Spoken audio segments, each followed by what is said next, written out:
Hello, I'm Pastor Paul Prangy, a member of the Global Ministry Committee. It's inevitable that the neighborhoods around our churches change. That's always been true as different waves of immigrants came to America. Germans, Scandinavians, Poles, and more recently, Hmong, Africans, and Latinos. This creates great opportunities to share the gospel with new people groups. But the practical question is, where do we start? The members of Christ Lutheran Church saw their community changing as an increasing number of Latinos moved to this neighborhood, many looking for a new church home. To introduce themselves, the members of Christ Lutheran offered worship outside the church walls with this annual service in the street.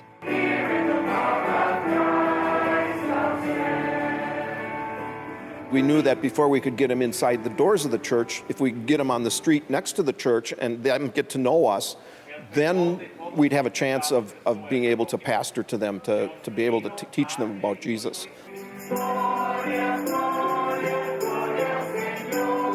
This service is part of a larger effort to reach the Latino residents of this neighborhood.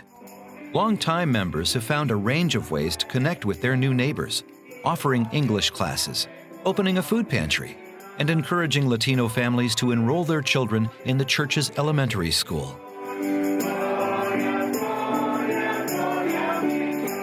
They recognize how important it is to make people of other cultures feel comfortable because they know that Jesus is for all, that Jesus transcends cultures and economics. Many more WELS congregations are in diverse cultural settings, so our synod has created a toolkit providing a step-by-step plan for this special type of evangelism.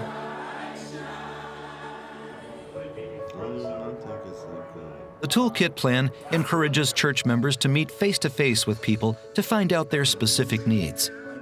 Having the means to be able to go out and really discover in your community what it is that is needed, that's really big, really important thing.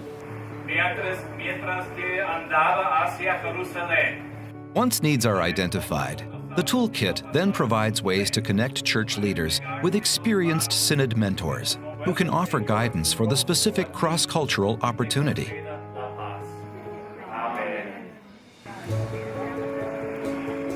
Outreach can include fellowship events, classes, and foreign language worship services, among many others. But one thing every effort has in common: a willingness to reach out in love while addressing the needs of the people.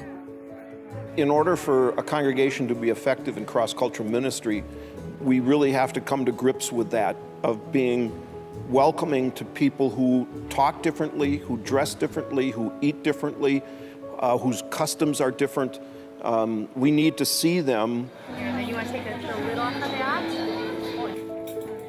WELS congregations have implemented the toolkit in a range of cultural settings, including Vietnamese, Korean, Chinese, Sudanese, and others. The only way that you can tell people about Jesus Christ, you have to show love to them first. Ties that bind us together as Sharing the love of Christ is the first step. As a congregation's cross-cultural ministry matures, it may mean eventually calling a pastor who speaks the native language, a later step in the process. God has tremendously blessed the ministry with many more numbers, and we are able to develop the ministry in full scope to meet the needs of the Hmong people. Unlike any other country in history, America attracts people from all over the world, and that presents an opportunity to follow the Great Commission in our own backyards.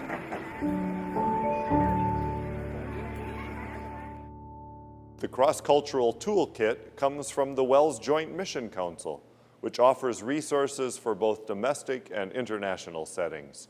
For more information, visit the WELS website for details.